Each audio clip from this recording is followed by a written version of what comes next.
मानलेल्या बहिणीवर भावासह प्रियकराने केला अत्याचार। मानलेल्या भावाने व प्रियकराने मिळून 34 वर्षीय विवाहित महिलेला कारमधून कुर्डवाडी रस्त्यावरील लॉजवर नेऊन तिथं बेल्टने मारहाण करून जीवे ठार मारण्याची धमकी देऊन सामूहिक अत्याचार केला। भाऊ बहिणीच्या नात्याला व माणुसकीला काळीमा फासण्याचा प्रकार बार्शी तालुक्यात घडला।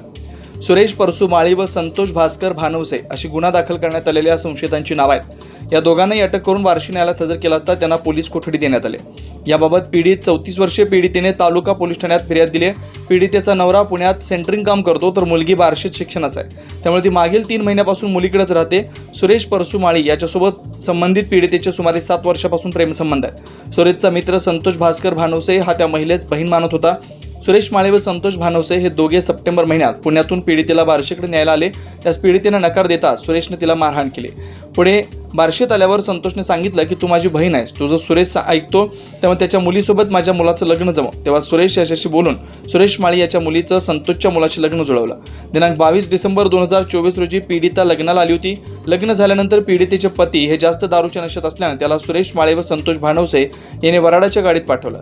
त्यानंतर रात्री 11:30 वाजण्याच्या सुमारास या दोघांनी मिळून पीडितेत चल तुला घरी तुझ्या गावी घेऊन जातो असं म्हणून सुरेश माळी याने त्याच्या स्विफ्ट गाडीमध्ये बसून कुर्डवाडी रोडवरील लॉजवर नेलं। तिथे सुरेश माळे यांनी संतोष भानवसे यांनी आळीपाळीनं महिलेवर अत्याचार केला। तसंच तू गावात राहायचं नाही, तू पुण्यात जाऊन राहायचं, जर पोलिसात तक्रार दिली तर तुला जिवंत सोडणार नाही अशी धमकी दिली असं फिर्यादीत म्हटलंय। अधिक तपास पोलीस उपनिरीक्षक बालाजी वळसने करतायत।